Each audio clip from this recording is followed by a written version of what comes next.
Agora a gente vai entrar num assunto bastante polêmico, na verdade, que seria a ideia da evolução da esquizofrenia. Como é que se desenvolve a doença, como é que ela evolui ao longo do tempo. E aí, para falar disso, eu trouxe esse artigo de 2018 do New England Journal of Medicine, que é uma das principais revistas médicas do mundo. Esse artigo é do Jeffrey Lieberman, que foi somente um dos presidentes da Associação Americana de Psiquiatria. Então a gente está falando de um artigo importante, de uma revista importante, de um cara importante. E que traz basicamente o que a gente poderia dizer que seria um modelo clássico da evolução da esquizofrenia. Se você entender esse quadro, você entendeu o modelo clássico. O que é esse quadro? Aqui no eixo X, a gente teria o tempo do nascimento até depois cerca de 60 anos da pessoa. Aqui no eixo Y, a gente teria quanto mais para cima, mais saudável é o indivíduo, quanto mais para baixo, pior o indivíduo está dos seus sinais e dos sintomas. A doença propriamente dita, a esquizofrenia, ela começa aqui, nesse vermelho. Você pode ver, na característica sindrômica. Como assim? É a partir deste momento em que o paciente tem sintomas psicóticos francos. A gente só consegue preencher os critérios para o que a gente chama de esquizofrenia, porque os critérios são clínicos, a partir deste momento. Então a gente pode entender que esse momento aqui de piora e que depois o paciente tem alguma melhora seria a crise, o surto psicótico. Ele tem uma piora súbita e depois ele tem alguma melhora desses sintomas. Mas note que ele não volta exatamente para o padrão de saúde anterior. Se perdeu alguma coisa. Se perdeu alguma coisa da vontade, da cognição, se perdeu alguma coisa da afetividade.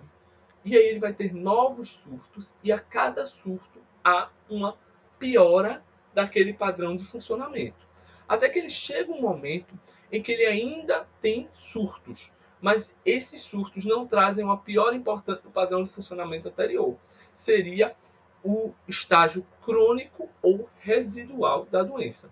E assim ele fica até o fim da sua vida, com sintomas psicóticos, com alguns sintomas negativos, com sintomas cognitivos, com perda da funcionalidade.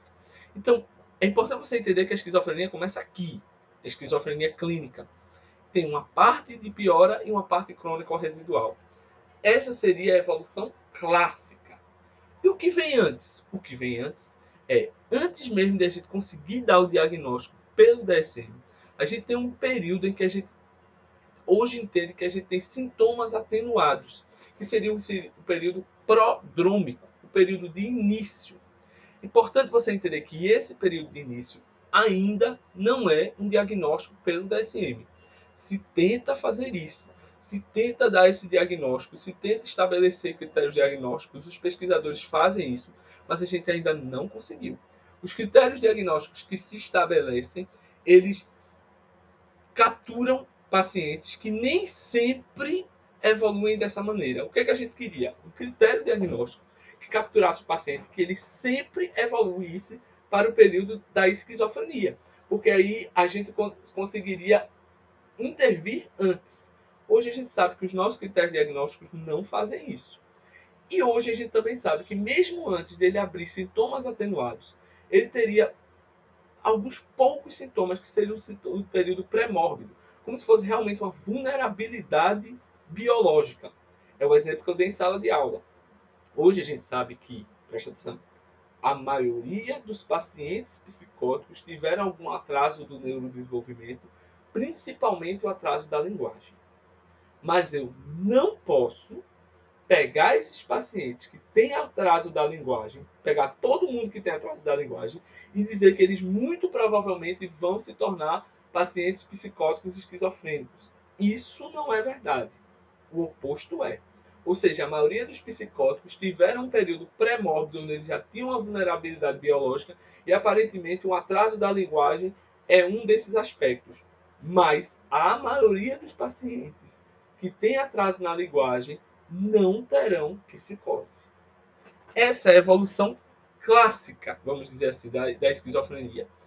Porém, vão ter outras possibilidades. Isso aqui é um artigo bem mais antigo, de 89, em que diz que tem certos pacientes psicóticos que teriam um episódio apenas e não teriam nenhum prejuízo. Isso se questiona. pela letra da lei do DSM, não seria nem necessariamente o paciente esquizofrênico, né? Tem outros que têm vários episódios, mas com pouco prejuízo. Teriam outros que teriam vários episódios, mas com mais prejuízo. Nesse gráfico aqui é o contrário do anterior. Quanto mais para cima aqui, mais prejuízo. E teriam outros que teriam vários episódios e com prejuízo gradativo, aumentando. Isso seria mais ou menos. Aqui já tem outras possibilidades, né? E veja que a maioria, né, 47%, é que teria essa evolução prejudicada, essa evolução ruim.